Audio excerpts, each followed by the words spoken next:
You played a couple of games. Yeah. I was not present. No. So I'm going to relax and sit here and enjoy while you tell me about what you played, starting with one that I am familiar with. Yes. And then one that I'm not.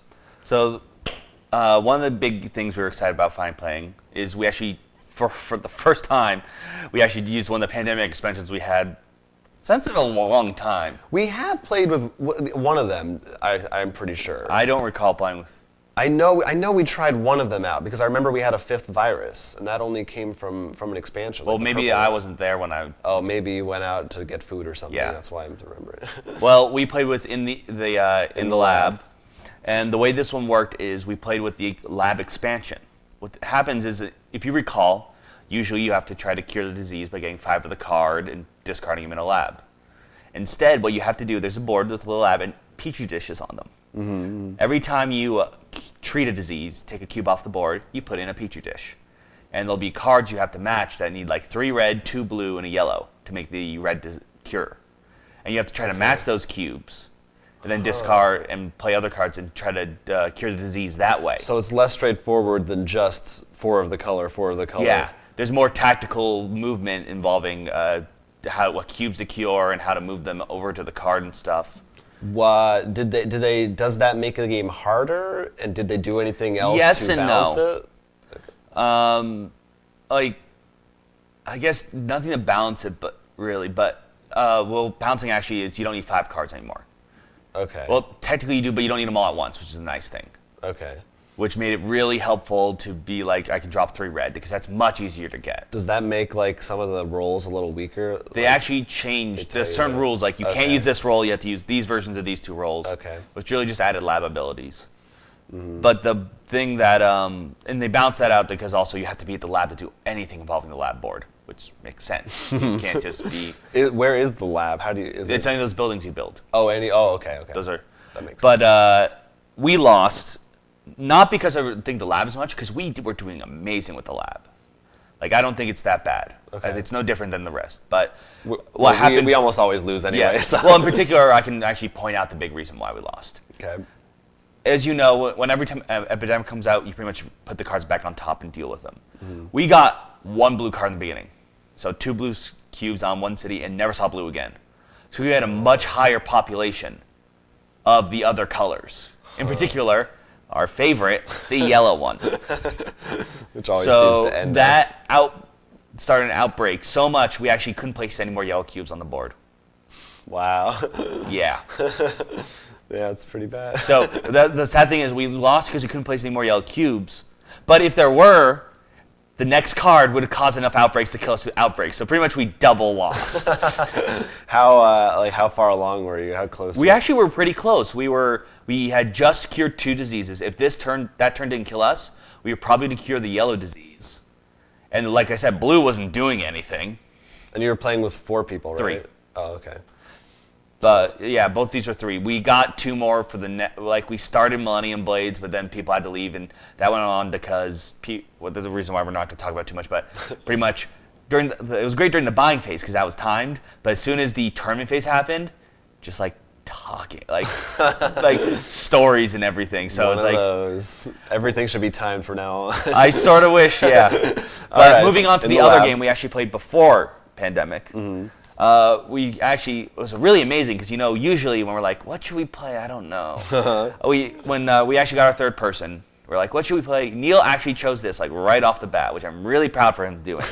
He actually just made a decisive decision. And we hadn't played this before, but you knew the rules already? I read them once, so we had to redo them again and stuff. But it's the Miskatonic School for Girls, and it's actually it's a deck builder. But what was interesting about it, and it's one of those ones I like because it that just enough of a tweak that really makes it stand apart. Okay. The way the game works is you're all technically you're a student and you're gathering other students to help you in the school. But this school is very good, but if you can guess from the title, sort of corrupted by elder ones. Ah, shucks. They can't all be winners. So it's really the teachers that are the ones corrupted and the bad ones. Tuition, though, very reasonable. Yeah, no, just your sanity. Go on. So anyways, the way the game works is you start with student cards. And each turn, you're either going to buy, you're going to get 1 student for yourself. either buy one or there's like pretty much your Kicks or your Maria Hills, Your generic cards that are always out. And then the same thing for a teacher. But you don't get the teacher. You pass the teacher to the player to your left. Okay. And any card you buy goes actually in a purchase pile, and that you draw from the purchase pile first. Huh. So you will always get what you buy right away, which is an interesting. Huh. Okay. And so after all is said and done, if you had any teachers in your hand, which do still help you with buying stuff, you have to then fight them.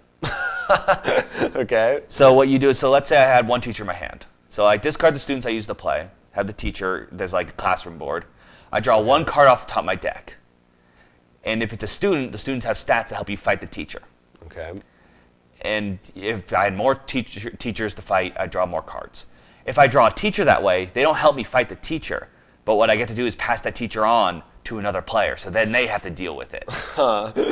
Okay. So it becomes a sort of hot potato with the teachers and trying to keep your sanity. You have like 20 life. Interaction. Yeah, it actually worked out really well.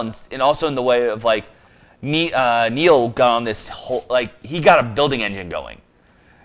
Such though that I actually started thinking like, oh, I'm gonna give them the teachers that punish them, because depending if they live or you beat them, they have special effects. I'm like, this one will actually punish him so that I get the card he buys or something. Right. If it survives, I'm like, oh, I'm giving that to him. And is it last person standing or how? Yeah, it's actually last person standing. Okay. And it actually worked out really nicely because Neil actually did get eliminated first. But like that does work out nicely. I got eliminated like next round, so it wasn't like it didn't. I think it'd be very hard to make it so like what happens to you when we do like Bang and those kind of games, right? Or Formula D when you played, where you get eliminated early on, which I really like. And the other thing is, like I said, if you do get knocked out with a bunch of let's say I got a handful of teachers because my deck's all teachers for whatever reason. So let's say I drew 5, fighting 5 teachers. I draw 5 more teachers. I'm losing those 5 teachers. I can pass them all to Neil or something. So you can be like, you guys are stacking teachers. He was my left player. So that's why I'm thinking. So you always pack to the left. And there's also like 4 events in each deck too. So there could be things like surprise, like pledge week, and then like something happens there, or like spring break, which helps and stuff. So it was like actually a lot of fun. We only play with the base, but I already know there are 2 expansions. I think there are 2 expansions plus a new one that hit Kickstarter a little while ago. That was actually the Miskatonic School for Boys. Oh, okay, okay. So it turned out to be, I think, a lot of fun for a deck building game, and while still it was quick to pick up.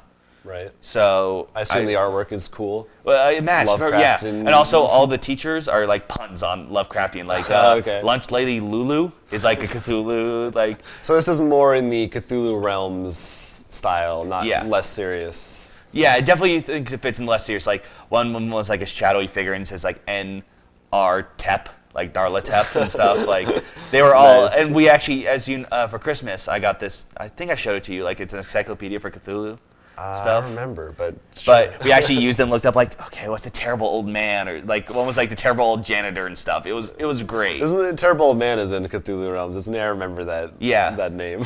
But like it was really fun to have all these small references, all these nice puns and stuff, and it worked out well. Oh, one other thing I forgot. Your health has 4 different color tracks. Should you switch from go from green to yellow, you have to give out a cackle as you're going insane, or you're allowed to be mocked as a poor sack of a human, I believe is the words they use. Well, that's fair. That's fair. I'm definitely a poor sack. So of a human. there were some great cackles. That's Miskatonic School for the Girls. School for Girls. Look for that. Look for all the girls.